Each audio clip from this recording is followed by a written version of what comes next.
허환구의 라디오 오늘. 여러분 안녕하십니까, 허환구입니다. 국민의힘 한동훈 비상대책위 체제가 공식 출범했습니다. 그런데 비대위원 가운데 벌써 논란인 인물이 있죠. 바로 민경우 비대위원인데요. 과거 발언이 논란입니다. 지금 가장 최대 비극은 노인네들이 너무 오래 산다는 것이라며 빨리빨리 돌아가셔야 한다라고 말한 다음 웃으면서 아유 죄송합니다 하고 덧붙이는 모습이 고스란히 남아 있습니다.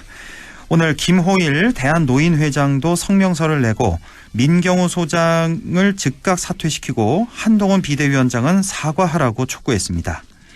민경우 비대위원은 과거 일본의 식민 지배에 대해서도 굉장히 우수한 제국의 청년들이 해외 식민지를 개척하지 않나라며 일본의 청년들이 그랬을 것이라고 말한 사실도 확인됐습니다. 노인 비하의 일본 식민 지배 정당화 발언까지, 과연 이런 인물이 비대위원으로서 도움이 될지 의문입니다. 12월 29일 금요일 라디오 오늘 광고 듣고 시작합니다. 이희경의 질문. 재테크는 다들 열심히 한다. 그럼 연말정산 새테크는? 하나연금닥터를 만나면 연말정산이 쉬워진다. 나에게 맞춘 퇴직연금 정밀진단부터 빈틈없는 밀착관리까지. 퇴직연금을 건강하게 하나연금닥터. 원금 손실에 유의하시고 자세한 내용은 하나은행 홈페이지 참조.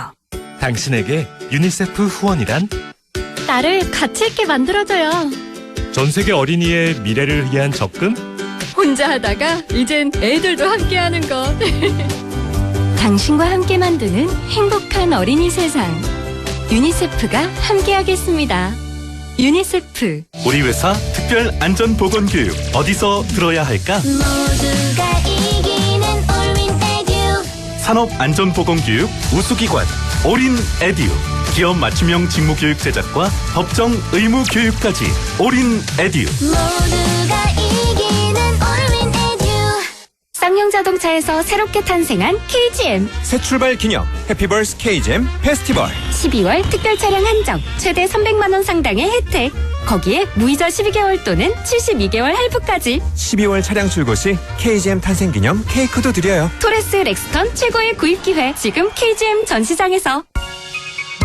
권은비는 이거 없음 못 산대요. 깨끗한 상쾌한 닥터필 닥터필. 샤워는 매일 누리는 힐링. 닥터필 닥터필. 은비의 필터 샤워기 닥터필. 라디오 오늘 금요일 순서 시작합니다. 1부 최진봉의 시사 포커스 함께하겠고요. 2부 이슈 오늘에서는 올해 위기에 처한 야생동물 구조에 큰 성과를 냈다죠. 경북 산림자원개발원 야생동물 구조관리센터의 정창욱 팀장을 연결해 보겠습니다. 이어서 천용길의 정치 TMI 함께하겠습니다. 라디오 오늘 유튜브로도 많이 다시 들으실 수 있습니다. 많은 애청 바랍니다.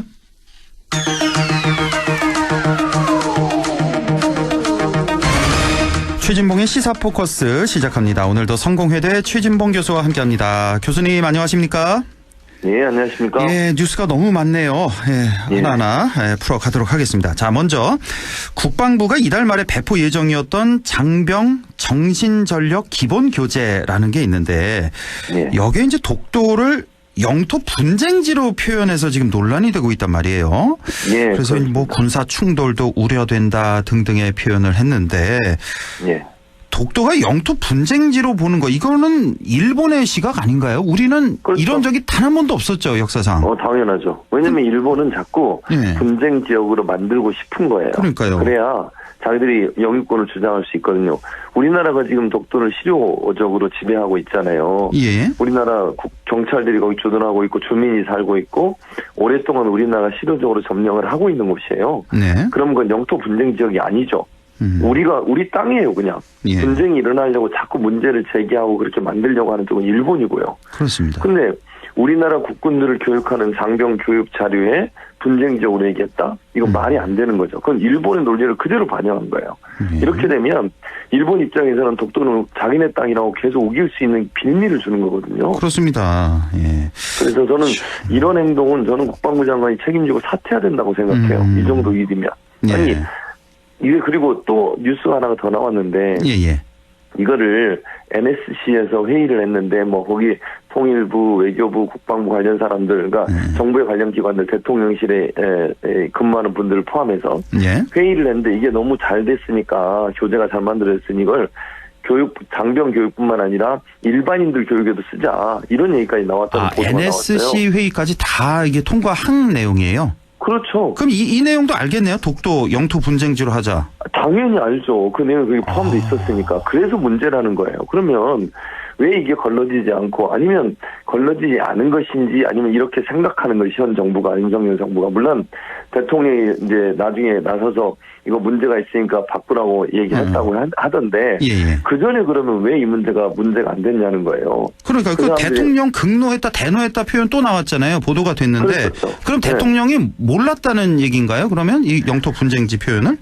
이제 그 표현을 그대로 따르면 몰랐다는 얘기가 되는 건데. 이거 보고를 안 하나요? 이렇게 중대한 상황. 그러니까. 그래서 제가 이해가 안 된다는 거예요. 그러니까 일반 국민들이 생각할 때는 이게 몰랐다고 하는 게 이해가 되는 건 이해가 안 된다고 얘기하는 거죠. 그러니까요. 예. 그러니까 이게 NSC 회의를 통해서 거기서 검토를 해서 너무 잘 만들어졌으니까 이제 국민들 교육에도 쓰자 이런 얘기까지 나왔다고 하는 거예요. 장병 교육 말고 국민 교육까지도 이대로 하자. 일반 국민 교육 제대로도 쓰자 이런 얘기까지 나왔대요. 근데 이거를 대통령한테 보고를 안 하고 예를 들면 대통령실에 관련된 사람도 회의에 참석을 했다는데 그럼 이건 문제가 심각한 거잖아요. 심각하네요. 예. 그러니까 국민들이 볼 때는 이게 정말 독도가 우리 땅인데 지금까지 한 번도 그 문제에 대해서 우리는 명확한 입장을 제기했잖아요. 예. 우리 입장은 독도는 우리 땅이고 분쟁 지역이 아니다 이거는. 우리가 실효적으로 점령을 하고 있는 곳이에요. 근데 거기를 분쟁 지역화하려고 하는 게 일본의 속내는 그걸 분쟁 지역화해야 장인의 땅이라고 주장할 수 있는 거거든요. 그렇죠. 근데 거기에 그 논리에 부합하는 그런 내용을 어떻게 장병들 교육 자료에 집어넣을 수 있냐는 거예요. 예. 그래서 지금 야당에서는 신원식 국방장관 파면을 지금 요구했는데 지금 국회 차원에서 뭘 할 수 있습니까? 그 뭐 장관 해임안 뭐 이런 거. 탄핵. 장관 탄핵안을 올리면 뭐 대통령이 또 거부하고 또 그런 거 아니에요? 그러면 또? 네, 탄핵안은 거부는 할 수 없고요. 헌재에 가서 이제 최종 결과를 맞다. 거죠. 헌재 판단 받는 거죠, 참. 네, 장관 탄핵은. 맞죠. 예. 네, 그래서 그러더라도 저는 탄핵해야 한다고 봐요. 이거 탄핵 올릴 정도 사안입니까? 이거? 충분히 사안이 되죠. 충분해요. 저는 된다고 보고 이게 사실은 또 하나 이제 사실 이 독도 문제는 민감한 사안이고 우리 국토와 영토에 관련된 문제잖아요. 그럼요. 그리고 국방부의 역할이 뭡니까? 우리 영토를 수호하는 거예요. 그 역할이에요. 제일 첫 번째 역할인데. 그렇죠. 근데 그런 역할을 포기하는 것과 동일한 내용이에요. 이 내용은. 이번 정부 들어서 뭐 위안부 문제부터 해서 뭐 강제징용 뭐 이제 3자 배정이 있었잖아요. 또 오염수 방류부터 해서 그러니까 너무 이 일본 측 이것도 마찬가지 아닙니까? 독도. 예. 그렇죠. 너무 일본 측 입장을 대변하는. 네. 그러니까 정말 이게 이해할 수가 없습니다. 일본이 지금도 계속 국제사법재판소에 이 분쟁 지역으로 자꾸 분쟁하려고 하고 장인의 땅이라고 우기고 계속 그러잖아요. 거기에 말려 들어가면 안 돼요. 그러는 순간 이거는 누구의 주인도 아니고 분쟁 지역으로 돼버리는 거예요. 교재 안에 뭐 우리나라 지도도 이렇게 많이 나와 있는데 뭐 11개인가 뭐 있는데 여기에 또 독도도 또 뺐다면서요. 아니 제주도를 빼도 독도는 넣어야 되는 거잖아요, 사실. 저는 국방부 이게 일본 교재인데. 눈치를 본다라고밖에 볼 수 없어요. 이런 행동을 하는 걸 어떻게 그냥 순수하게 실수라고 볼 수 있겠습니까? 말씀하신 것처럼 우리나라 지도가 뭐 여러 군데 나오는데 11개 지도에서 독도가 빠졌대요. 한 개도 아니고. 참. 실수가 아니에요, 이거는. 이거는 정말 보수 지지자들이 참을 수 없는 일 아닙니까? 화를 내야 되는 거죠. 당연하죠. 아니 명확한 우리의 땅인 독도를 분쟁 지역으로 만들어버려요? 그게 말이 되는 행동이 그것도 우리 장병들을 교육하는 자료에? 알겠습니다. 김건희 특검법 어제 이제 국회 문턱을 넘어섰는데 자 일단은 뭐 거부권 행사하겠다 바로 또 대통령실에서 발표를 해서 그것도 좀 놀랐는데 자 그럼 앞으로 뭐 다시 뭐 국회에서 재의결을 하게 될 테고 뭐 어떻게 되는 겁니까 앞으로 뭐 민주당에서는 권한쟁의 심판 청구 같은 뭐 법적인 대응도 고려하겠다 뭐 이렇게 나오고 있는데 이제 어떻게 되는 겁니까? 제가 볼 때는 일단은 이제 제2요구권이잖아요. 그러니까 이제 국회의원 통과했고 국회에서 이제 정부로 넘기면 정부가 15일 이내에 어떤 결정을 해서 국회로 다시 넘겨야 되거든요. 그러니까 그걸 받아서 그대로 시행을 하든 아니면 제2요구를 하기 위해서 제2요구권을 발동해서 국회에 다시 한번 재의결해달라고 요청하는 그런 절차가 남아있는데 말씀하신 것처럼 어제 대통령실의 발표를 보면 제2요구권 발동이 거의 확실시되고 있습니다. 네. 그래서 제2요구권을 발동을 해서 이제 국회에 다시 제 의견을 요청하게 되고요. 그렇게 되면 그 다음은 언제 할 거냐는 법에 규정이 없어요. 예, 예. 예를 들면 15일 이내에 공표를 하든 아니면 국회에 제 의견을 요청할 수 있다는 데 있지만 그 이후에 제 의견을 언제 얼마 안에 며칠 안에 해야 되냐 이건 없다니까요 규정이. 예, 예. 그 지금 현재 이제 국민의힘은 가능한 한 12월 안에 다 이거 제 의견을 하자 이렇게 주장을 해요. 12월 안에요? 지금 뭐 끝났는데 네. 오늘 마지막 날인데 뭐. 그러니까 그래서 이제 그건 불가능하고. 그러면 최대한 빨리 하자고 그래요. 예. 그러니까 12월 안에 하기로 원했는데 거의 불가능한 상황이고 그렇다고 하면 이제 1월 중에도 앞부분에 하자. 이유는 공천이 끝나기 전에 하자는 거예요. 그래야 이탈표가 이탈표가 안 나오니까. 근데 민주당 입장에서 바쁠 이유가 없는 거죠. 민주당 입장에서는 좀 시간을 갖고 국민의힘 공천관에 역시 탈락한 사람들이 반발을 해서 찬성표를 던질 수 있다. 이탈표가 나올 수도 있다고 보고 있는 거죠. 그래서 그 부분을 이제 좀 지켜봐야 될 것 같아요. 이건 합의가 필요하거든요, 여야가. 여야가 합의를 해서 날짜를 정해야 되는데 아마 민주당은 조금 늦추려고 할 거고 국민의힘은 가능한 한 빨리 하려고 하는 그런 모습을 보이지 않을까 생각합니다. 근데 이게 참 모양새가 대통령이 일단 자기 가족에 그렇죠. 대한 특검인데 이거를 대통령이 거부한다. 이게 좀 일단은 좀 말이 안 되는 거고 또 윤 대통령 그 대선 후보 당시에 또 그 연설할 때 이게 나왔어요. 특검 거부하는 자가 범인이다. 이거 왜 거부하냐 이렇게 강력히 주장했고 본인 입으로 그랬죠. 본인 입으로 했는데 이거 좀 지켜보도록 하고 자 이준석 신당 출발했습니다. 천하람 위원장도 이제 합류 오늘 기자회견 오전에 있었고 창준 위원장 맡겠다 이런 선언이 있었는데 이 얘기 이번 주 내내 계속해서 그 이준석 신당의 위력을 어느 정도로 보시는지 짤막하게 한 말씀만 좀. 저는 아직은 미지수라고 생각해요. 미지수. 현재 상황으로서는. 그러니까 조금 시간이 지나봐야 되는데 이게 얼마나 이제 여론의 지지를 받느냐의 문제라고 저는 보는데요. 현재까지는 좀 미지수라는 생각이 듭니다. 그리고 저는 이제 결정적으로 오늘 천하람 위원장이 그 탈당을 하면서 했던 말이에요. 어떤? 그러면 했던 말의 표현을 그대로 제가 얘기해보면 이 개혁신당이라고 본인들은 표현하니까요. 개혁신당의 주적은 윤석열 대통령도 한동훈 장관도 이재명 대표도 아니다. 그러면 자 보세요. 보수 진영에 있는 분들 중에 그 실망해서 떠나온 사람들이 중도층에 가 있잖아요. 개혁신당이라고 하는 이 이준석 신당은 어쨌든 그 사람들을 끌어안아야 돼요. 진보 진영에서 갈 가능성 뭐 전혀 없는 건 아니지만 거의 없다고 보이거든요. 그렇죠. 그러면 보수 진영에 있는 사람들 중에 윤석열 정부에 실망한 사람들을 끌어안는데 윤석열 정부를 비판하지 않겠다는 거예요. 이 논리가 과연 맞습니까? 누가 간다는 거예요? 그럼 그 신당에. 그러니까 저는 선명성이 부족해요. 지난번에 제가 말씀드린 것 같은데 사실은 윤석열 정부가 지금까지 하는 뭐 독도 문제도 오늘 뭐 얘기 나눴습니다만 최상병 순직 사건 문제도 그렇고요.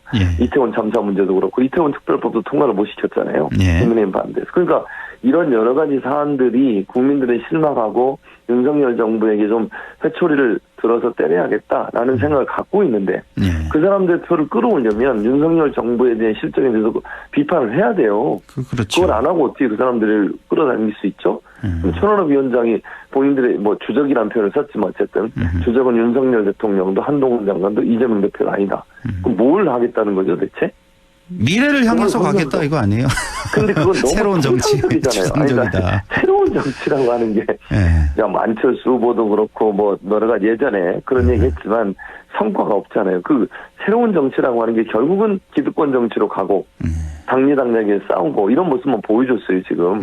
이준석 전 대표가 지금까지 보여준 행동을 보면 양도구육 본인도 얘기했지만 윤석열 대통령에게 그렇게 열심히 대선에 도왔다가 나중에 배신당해서 본인은 나오게 되고 그래서 비판을 하긴 했지만 창당하는 과정에서는 윤석열 정부의 실정에 대해서 비판하는 목소리를 안 내겠다고 하면 대체 어떤 사람들이 그 정당을 좀 밀고 지지하겠어요. 그래서 저는 그런 부분들이 좀 한계가 있을 수 있다고 생각해요.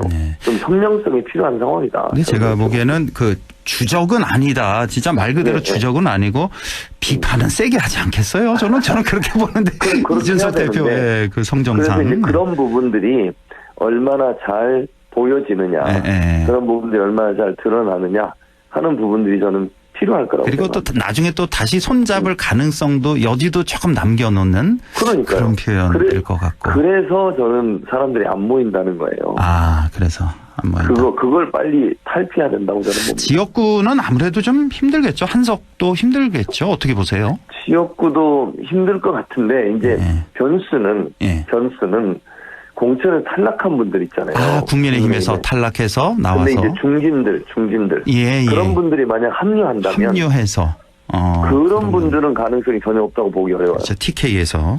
그렇죠. TK나 PK 지역에서 오랫동안 다선했던 분들은 지역 기반이 탄탄하잖아요. 그렇죠. 이분들이 만약 탈당을 해서 이준석 신당에 들어온다면 예. 그분들 중에 한두 분이 지역구에 당선 가능성이 있을 수 있죠. 그 정도는 근데 가능하지만 순수하게 이 탈당파들에서 나기는 힘들고. 이준석 그렇죠. 대표도 좀 힘들까요? 이준석 대표가 과연 지역구에 출마를 할까? 물론 지역구에 출마한다면 저는 이준석 대표는 TK 쪽으로 갈 가능성이 있는데 그렇죠. 예. 그거는 어느 정도 가능성이 있죠. 이준석 대표가 만약 실제로 본인이 출마를 한다면. 예. 근데 이제 그러면 전국 선거를 지휘하기가 좀 어려워져요. 그렇죠. 예. 자기 선거에 집중을 해야 되거든요.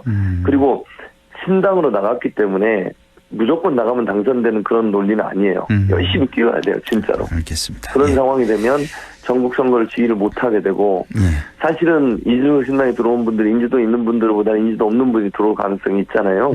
근데 그분들은 이준석이 직접 와서 지지 연설도 해주고 바람을 일으키고 이걸 바랄 거란 말이죠. 예. 그걸 완전히 외면하고 하기 어려워서 신당을 하면서 본인은 비례로 나갈 가능성이 있지 않겠나 이런 생각도 있습니다. 알겠습니다.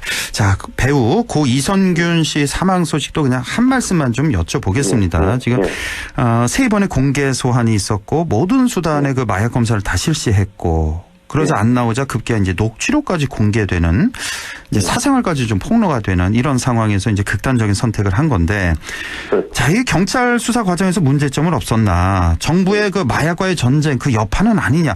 굉장히 또 말이 많아지네요. 그렇죠. 저는 마약과의 전쟁 선포 이게 영향이 있었다고 봐요. 왜냐하면 경찰의 수사를 보면요. 이번에 이성균 씨 관련해서 의혹만 가지고 이름이 특정되고 소환 조사를 했거든요. 예. 마약이라고 하는 건 기밀하게 그러니까 겉으로 드러내지 않고 빠르게 수사를 진행해야 되는 거거든요. 그래야 일망타진하고 원래 그 마약을 공급하는 공급체까지 잡을 수가 있는 거잖아요. 네. 이렇게 공개적으로 대대적으로 수사하는 경우는 극히 이례적이에요.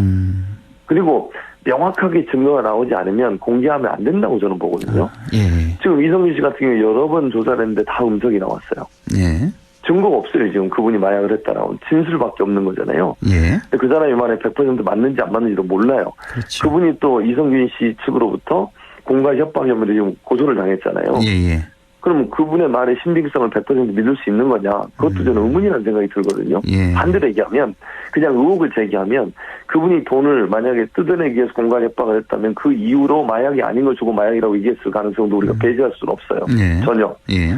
근데 그런 여러 가지 상황이 있음에도 불구하고 그냥 공개를 하고 그 사람은 공개 소환을 했어요. 2번이나. 3번 했어요. 공개 소환을. 그렇죠. 3번. 예. 그러면 생각을 해보세요. 연예인은 공개 소환되는 순간 모든 게 끝나는 겁니다. 그렇죠. 그게 사실이 아니어도 사실인 아니어도. 것처럼 인식이 돼버리죠. 그냥. 당연하죠. 예. 회복도 안 돼요. 회복 안 되고. 예. 이걸 경찰이 이런 식으로 수사를 할 수가 있겠느냐 하는 문제고요. 예. 그리고 음성은 여러 번 나왔으면 이제 불송치하거나 하면 무혐의 처리해서 끝내야 되잖아요. 수사를. 예. 계속 다른 걸로 녹취록까지 물론 뭐 누가 녹취록을 공개했는지 아직은 확인되지 않았지만 예. 언론을 통해 녹취록까지 공개가 됐잖아요. 예. 이건 망신주기거든요. 한마디로 얘기하면. 예. 자. 이런 이건 저는 수사가 잘못되고 이게 바로 그 마약과의 전쟁의 실적을 내기 위한 수단이었기 때문에 그렇지 않나 하는 생각이 듭니다. 자, 한동훈 비대위 이것도 역시 한 말씀만. 자, 네. 민경우 비대위원이라고 있지 않습니까? 예. 이게 또 노인 폄하 발언을 해서 이제 최대 그 비극이 바로 노인들이 오래 사는 거다. 빨리 돌아가셔야 된다. 이런 말도 안 되는 말을 해서 지금 노인 회장 있잖아요. 저번에 왜 사진 뺨 싸대기 때린 거. 그분이 또 분노를 했죠. 당장 그렇습니다. 사퇴하고 한동훈 사과하라 이렇게 했는데 사과해라 맞습니다. 오늘 그냥 임명을 강행했네요. 보니까. 저는 이것도 그러니까 한동훈 비대위원장이 새로운 정치하겠다고 하고 국민의 상식에 맞는 정치하겠다고 했잖아요. 예. 이 행동이 국민의 상식에 맞지 않는 거예요. 안 맞죠. 아니 예. 누가 봐도 아니 생각해보세요. 민주당이 그렇게 국민의힘이 얼마나 민주당을 노인 폄훼한 발언했다고 공격을 해댔습니까? 김은경 혁신위원장 전 혁신위원장도 공격을 했죠. 예전에 정동영 의장 당시에 그래서 그런 일도 있었잖아요. 그때마다 공격을 했던 사람들이에요. 그런데 지금 와서 본인들이 임명한 비대위원장이 그런 발언하니까 아무 얘기도 안 하고 그냥 임명을 강행한다고요? 국민을 아주 너무 수준 낮게 보는 거예요. 이거는 무시하는 행동이에요. 이래도 자기들 지지할 거라고 생각하면 정말 큰 오산입니다. 이렇게 오만하게 행동하는 것은요, 총선을 패배하겠다는 작정하지 않는 이상 이렇게 행동 못해요. 저는 반대로 여기서 민주당이 이런 일이 있으면 민주당이 임명을 강행할까요? 저는 아니라고 보거든요. 또 모든 언론 또 융단 폭격하겠죠. 그렇겠죠. 근데 저는 그래서 한동훈 비대위원장이 이런 태도가 그 사람이 갖고 있는가, 그냥 처음 이 법무부 장관 하다가 정치권 넘어왔으니까 신선감이 있어서 언론이 뭐 그렇게 띄웠는지 모르겠지만 이런 태도 하나하나가 쌓이게 되면요, 기성 정치인과 다른 게 아무것도 없어요. 진영 논리에 빠져서 본인들의 진영에 유리한 건 그냥 밀어붙이고 아닌 건 그냥 모른 척하고 이렇게 넘어가는 거잖아요. 그러니까요. 이런 사람을 어떻게 참신한 인물이라고 얘기할 수 있겠습니까? 정치권의 행태가 뭐가 다르냐고요. 출발부터 아주 난관에 부딪힌 한동훈 비대위. 자, 그리고 류희림 방심위원장 있잖아요. 뭐 가족들, 지인들 민원을 올려서 그걸 심의하고, 그러니까 이른바 민원사주 의혹이 있고, 자, 일이 이렇게 터지자 뭐 사과를 한다든지, 이거 분명히 법 위반 아니겠습니까? 사과를 한다든지 뭐 입장 표명을 한다든지 이런 건 안 하고 그 제보자 색출 작업에 들어갔어요. 그러니까요. 이것도 참 말이 안 되네요. 이것도. 말이 안 되는 거죠. 아니, 반대로 얘기하면 이렇게 얘기해 볼게요. 김태우라는 사람이 김태우 지난번 강서구청 예전에 이제 법원까지 가서 판결이 났어요. 본인의 비리 때문에 파면이 됐다고. 근데 본인은 파면된 이유가 본인이 공익제보에서 그랬다잖아요. 그렇게 주장을 합니다. 근데 공익제보가 관계없다라고 법원은 판결을 내렸어요. 그런데도 국민의힘은 이 사람을 공익제보자라고 하고 대통령까지 이 사람 사면해서 강서구청 후보로 다시 내보냈잖아요. 그런 전력이 있는 곳이에요, 국민의힘이. 그런데 그렇게 해서 지금 공익제보잖아요, 이거는. 누군가가 이게 분명히 잘못됐으니까 이거 바로잡기 위해서 문제가 있다라고 제보를 했고 그게 보도가 됐어요. 그러면 칭찬을 해주고 보호를 해줘야 되는 거 아닙니까? 본인들 논리로 따지면? 그러니까. 지금 근데 류희림 방심위원장은 이 사람 색출해가지고 처벌하겠다고요? 이게 무슨 지난번 똑같은 현상이 언제 일어났냐면요. 윤석열 검찰이 있을 때 어떤 일이 있었습니까? 그 당시에 고발사주? 그거 말고 김학의 차관. 김학의 차관 나가려고 했을 때 그거 못 나가게 하고 그거 한 거 문제가 있다고 해서 체포 영장인가요? 출국 금지 서류한 그 검사 찾아가 처벌을 했어요. 그러니까 저는 이게 공익제보라고 하는 게 공익적인 어떤 역할을 하고 그런 사람들을 보호해 줘야 되는 게 기본적인 원칙 아니겠습니까? 그런데 문제가 터지면 그 문제의 본질을 해결하고 사과하고 바로잡으려는 노력을 하는 게 아니라 그걸 유추한 사람, 이 사람을 잡아가지고 처벌한다? 이거는 정말 적반하장이죠, 적반하장. 지금 계속해서 뭐 정부 여당 비판을 계속 하게 되는데 뭐 좀 칭찬할 건 없습니까? 이번 주에 없네요. 불행하게도 없습니다. 언제나 좀 칭찬거리가 나올지. 자, 오늘 말씀 여기까지 듣겠습니다. 성공회대 최진봉 교수와 함께했습니다. 고맙습니다. 네, 감사합니다. 라디오 오늘 2부에서 뵙겠습니다.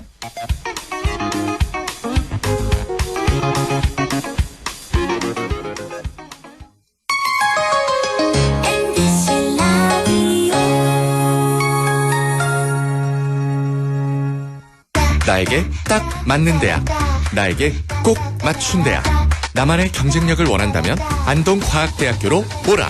시대에 딱 취업 중심 실전학과, 학생의 꼭 현장 중심 실무 교육, 취업에 맞춤, 내 꿈에 맞춤, 나의 드림핏 안동과학대학교. 가구 살 땐 꼭 한번 가보자.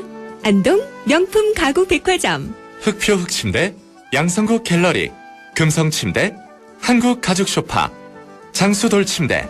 다양한 브랜드 가구를 한 곳에서 쇼핑할 수 있는 대형 가구 전시장. 안동 명품 가구백화점. 100세 시대 꿈은 모두 달라도 정답은 국립안동대학교 성인학습자학부. 시험 없이 100% 서류 전형에 온라인 수업으로 부담 없이 경북에 산다면 1년간 100% 등록금 지원까지. 100세 시대 100점 대학 국립안동대학교 성인학습자학부.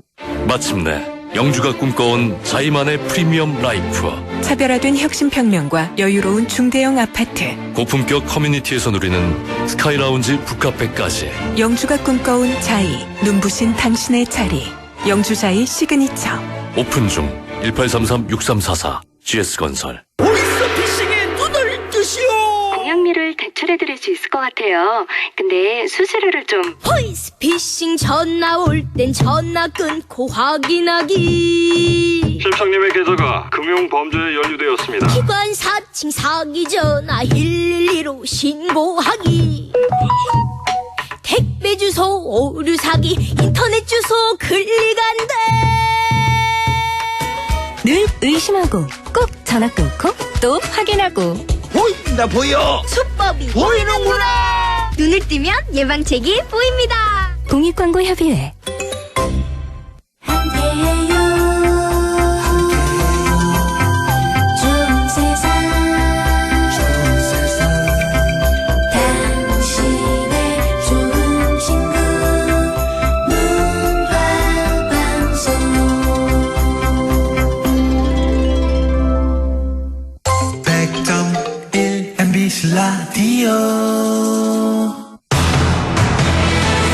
네, 6시 31분 12초 지나고 있네요. 이슈 오늘 시작합니다.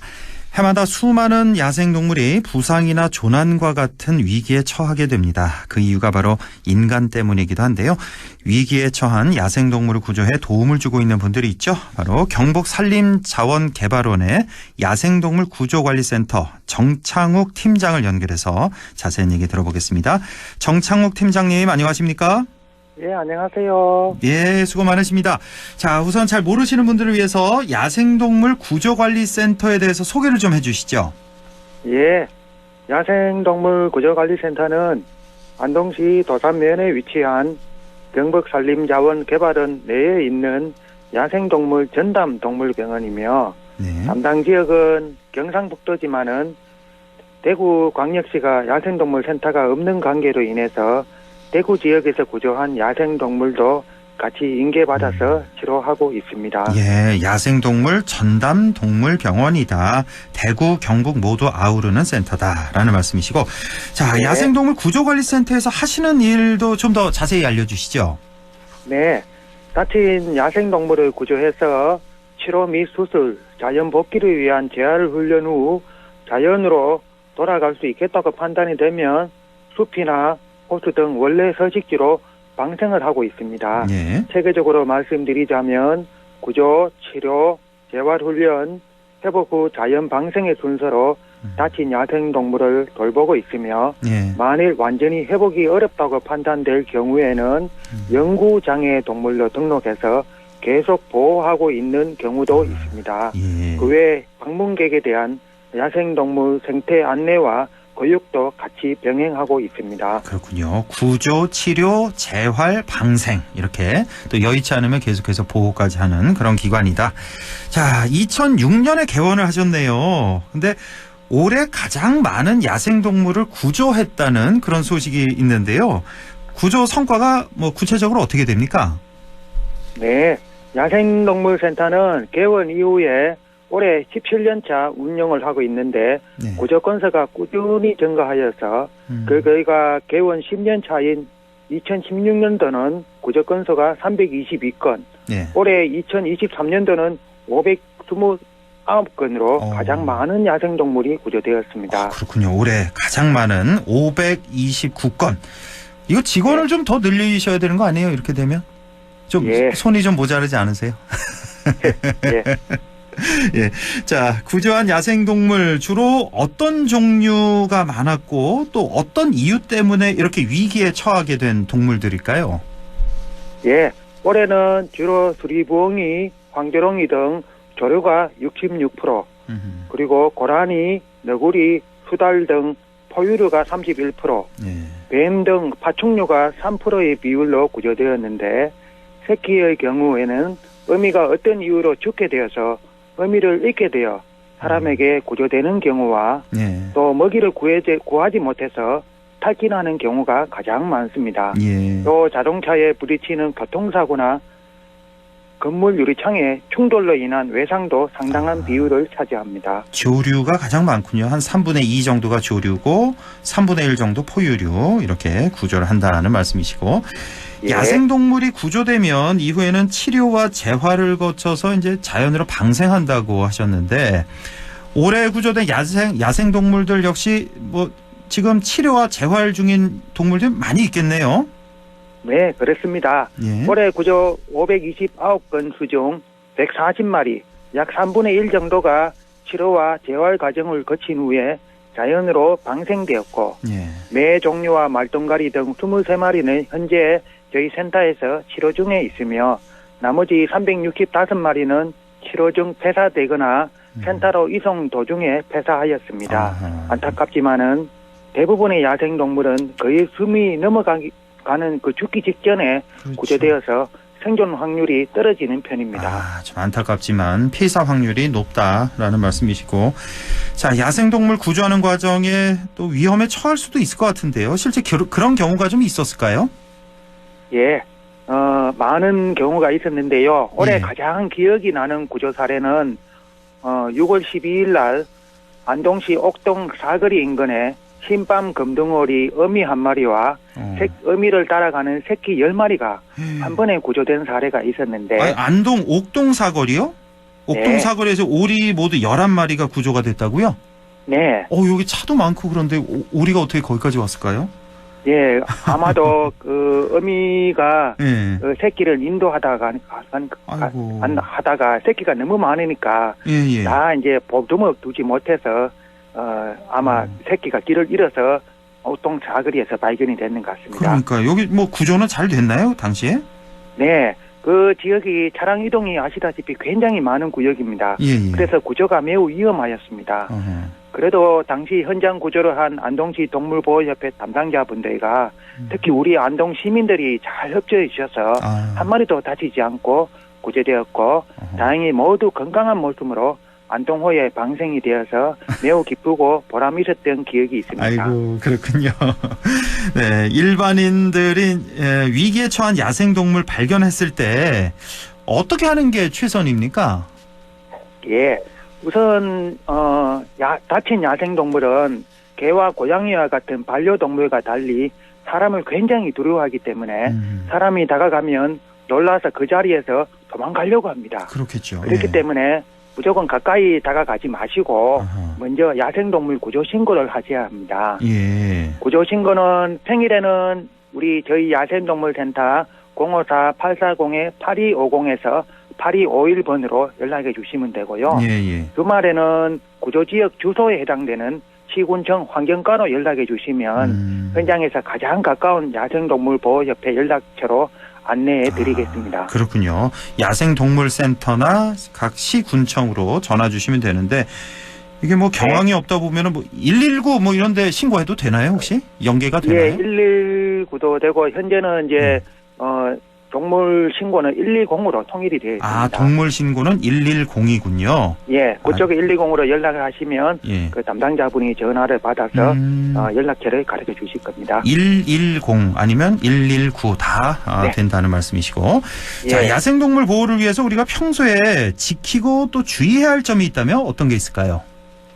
네, 구조 후에 저희들이 폐사된 야생동물의 폐사 원인을 알기 위해서 부득이 부검을 하다 보면 비닐이나 플라스틱을 먹이로 잘못 알고 먹은 후 소화기관이 막혀서 폐사된 동물들이 많습니다.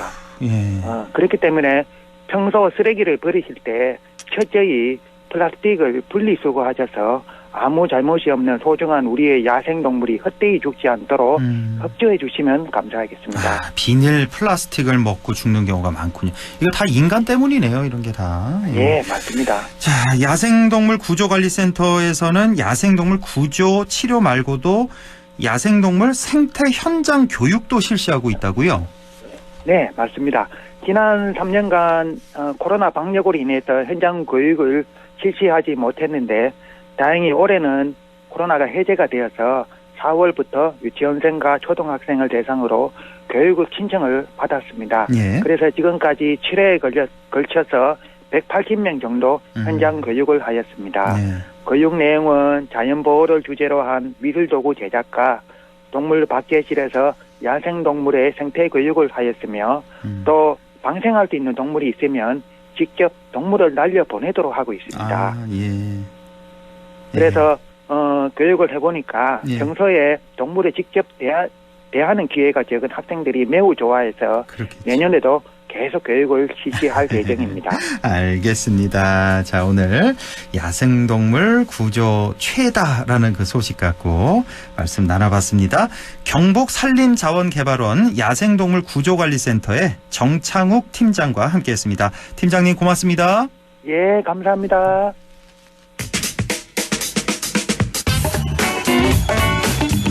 네, 천용길의 정치 TMI 바로 이어갑니다. 뉴스민 천용길 편집장과 함께합니다. 안녕하십니까?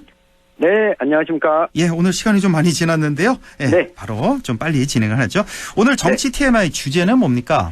네, 올 한 해 경북 정치 결산으로 5가지 키워드를 좀 뽑아봤는데요. 네. 올해는 선거가 없어서 이 경북 정치권에 어떤 이슈가 있었는지 잘 모르겠다 하는 분들을 위해서 연초에 밥상에서 오를 만한 이 대화 주제, 또 내년에도 이어서 좀 생각해봐야 할 문제를 정리하는 차원에서 준비해봤습니다. 아우, 좋습니다. 예, 오늘 첫 번째 키워드는 뭔가요? 네, 바로 선거법 위반 재판입니다. 선거법 위반. 예. 지난해에 지방선거가 있다 보니 이 선거법 위반 재판이 본격적으로 올해 진행이 됐는데요.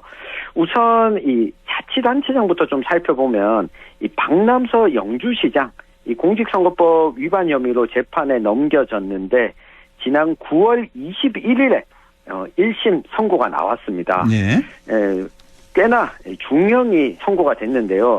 1심 재판부는 징역 1년 6개월에 집행유예 3년을 선고했습니다. 이 정도면은 뭐 이대로 확정이 된다면 이제 현직을 잃게 되는 거죠. 그렇습니다. 예. 공직선거법상 이 후보자가 당선자가 벌금 100만 원형 이상이면 벌금 100만 원 이상. 네, 직을 잃는데 이게 집행유예가 붙긴 했지만 징역형이었거든요. 예. 게다가 이 박남서 시장과 함께 기소됐던 이 폐기물 관리업체 관계자도 징역 1년에 집행유예 2년.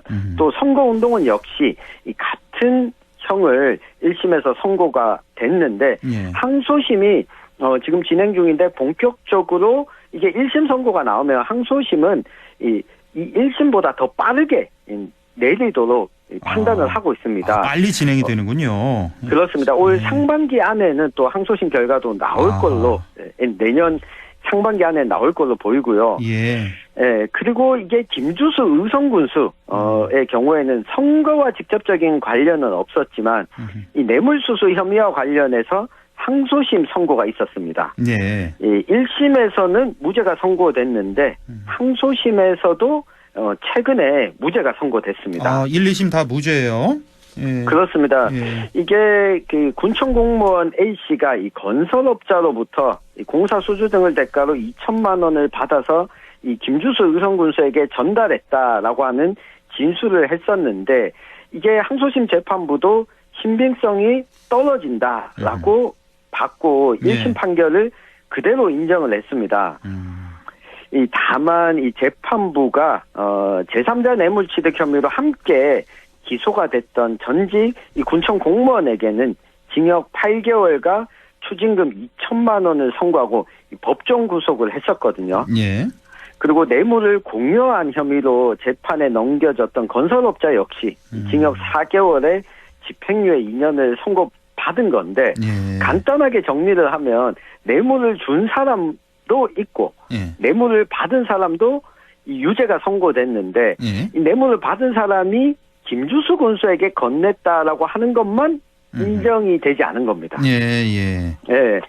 때문에 이 지금 아직까지 이 상고심 대법원까지 갈지 안 갈지는 조금 더 지켜봐야 되겠지만 이대로 확정이 된다면 김주수 군수는 이 직을 유지할 수 있게 됐고요. 그렇죠. 예. 네. 그리고 이 영양군의 도의원이었던 이 박홍렬 전 도의원이 이 당시 선관위가 수사를 한다는 소식이 있자마자 이 도의원직을 스스로 사퇴를 했었는데 이 지방선거 전후로 선거자금 1억 원을 부정수수한 혐의를 받고 바로 구속이 됐습니다. 지금 구속돼서 재판을 받게 됐는데 내년에 국회의원 총선거와 함께 영양군의 이 도의원은 보궐선거가 진행되게 됐고요. 영양은 내년에 이제 총선할 때 도의원 선거도 같이 하는 거죠? 영양은. 그렇습니다. 이 도의원 선거도 같이 치르게 됐고 또 역시나 이것도 좀 길어지고 있는데 뇌물수수 혐의로 기소가 됐던 임종식 경북도 교육감에 대한 이 재판이 올 8월에 시작이 됐습니다. 지금 재판이 현재까지도 계속 진행 중인데 지금 이 검찰의 주장대로 혐의대로 입증이 된다면 이 당선 무효형에 해당하는 선고 결과도 나올 걸로 보이고 있어서 내년까지 관심이 주목되고 있습니다. 그렇군요. 1심 선고 전이고요. 현재 이제 재판 중이다는 말씀이시고. 자, 그러면 두 번째 키워드는 뭔가요? 네, 이철우 경북도지사와 홍준표 대구시장의 멀어진 거리입니다. 네, 지난해부터 또 이어졌었는데 최근에 안동시 의원들이 또 홍준표 대구시장을 만나서 안동댐 물을 가져가는 방안 협의를 진행했다고 하는데 이 대구시의 안동댐 물을 가져가는 문제 역시 이철우 경북도지사는 뜨뜻미지근한 반응입니다. 그리고 최근에 또 있었던 경북대와 금호공대 이 통합 방안에 대해서 이철우 도지사는 긍정적이다 평가했는데 홍준표 시장은 또 부정적으로 입장을 냈거든요. 계속해서 이런 의견 차이를 보이다 보니 우리 또 한때 우리 지역에 좀 속을 끓였던 신공항 의성군의 화물터미널을 배치하는 문제. 결국 봉합은 되긴 했지만 이 두 자치단체장 간에 좀 대화가 없는 거 아니냐. 사실 이 행정적으로 충분히 사전 협의를 통해서 풀어갈 수 있던 문제를 좀 갈등의 국면이 깊어지면서 이 도민들의 걱정이 좀 커졌던 것 아니냐라는 지적. 이건 역시 내년에도 이어지지 않을까 예상됩니다. 그렇군요. 이철우, 홍준표 간의 멀어진 거리. 이게 두 번째 키워드였고 세 번째 키워드가 이제 선거제도에 관한 얘기, 네 번째가 지방의회 정책보좌관제도 본격 시작됐다는 얘기인데 이거 순서를 조금 미루고 최근에 들어온 뉴스 있잖아요. 지금 김영동 우리 안동 예천 지역구의 김영동 의원이 한동훈 비대위원장 비서실장으로 임명됐잖아요. 맞습니다. 이 소식을 좀 먼저 좀 전해주시죠. 네, 지금 국민의힘의 한동훈 비대위원장이 비대위원 발표하기 전에 비서실장부터 지명을 했습니다. 안동 예천의 김영동 의원이 지명이 됐는데 아시다시피 부각되는 부분이 한동훈 법무부 장관도 그렇고 김영동 의원도 법조인 출신입니다. 또 서울대 선후배 지간이고 이 사법고시를 패스했다라고 하는 공통점과 여기에 가장 중요한 부분 같은 70년대생이다라고 하는 부분이 좀 부각이 됐고요. 이게 또 내년 총선까지도 영향을 미칠 것으로 보이는데 이렇게 되면 한동훈 비대위원장 체제가 국민의힘이 지속이 된다면 적어도 비서실장으로 지명한 김영동 의원에 대해서는 이 공천이 안정적으로 좀 보장된 것 아니냐. 그러니까 그게 제일 궁금해지더라고요. 갑자기 이제 김영동 의원이 비서실장 임명되니까 그렇다면 안동 예천 지역구 공천 이거 되는 건가? 이런 생각이 먼저 들더라고요. 어떻게 그렇습니다. 예상할 수 있을까요? 네, 이게 이 부분 생각해 보시면 좋을 것 같은데 한동훈 비대위원장이 본인은 비례도 지역구도 출마하지 않겠다 불출마 선언을 하지 않았습니까? 그렇습니다. 네, 이 얘기는 총선이 들어가면 한동훈 비대위원장은 전국을 누비겠다는 이야기입니다. 그러면 비서실장을 맡고 있는 김영동 의원은 어떻겠습니까? 이 본인 선거의 예비 경선 과정에 집중하게 되면 비대위원장 보좌 업무를 제대로 하기가 어렵지 않습니까? 그렇죠. 네, 이런 조건에서 보면 김영동 의원에 대한 공천 가능성이 매우 높아졌다라고 하는 판단은 그쪽으로 좀 기우는 것으로 보이고요.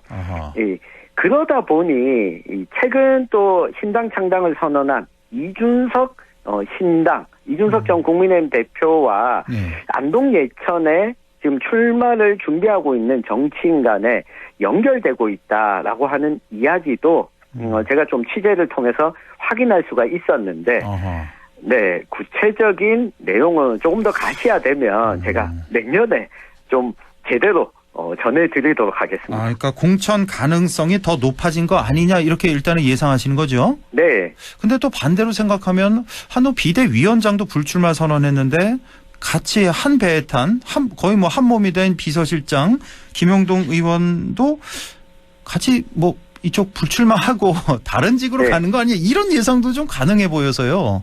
그래서 좀 근데 뭐 그렇게 보이실 수도 있고 좀 다른 경쟁자 쪽에서는 그렇게 볼 법도 한데 그런 게 있습니다. 한동훈 전 법무부 장관이 지냈죠. 이후에 총선을 거치고도 윤석열 정부에서 또 다른 중책을 맡을 가능성이 높지만 김영동 의원은 지금 초선 의원을 지냈거든요.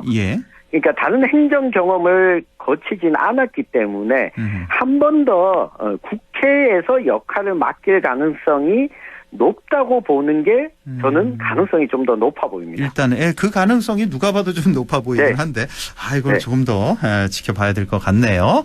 한 1분 30초쯤 남았는데 어떤 얘기를 좀 해볼까요? 나머지 키워드는. 네, 앞서 뭐 키워드 잠깐 언급해 주셨는데요. 이 선거제도 개혁의 목소리를 좀 올 초부터 내왔던 이 더불어민주당 경북도당이 올 한 해 선거제도 개혁 목소리를 내왔는데 지금 표류 중입니다.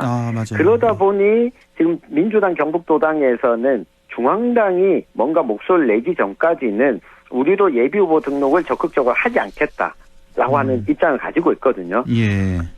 다만 눈여겨볼 만한 부분은 선거제도와 좀 무관하게 이준석 전 대표의 신당이 경북에서도 어느 정도 후보자를 배출할 것으로 보여서 이 3파전, 4파전이 벌어지는 지역에서는 민주당에 대한 기대도 내년에 좀 해봄직한 상황이 펼쳐졌다 이야기를 좀 드리고 싶고요.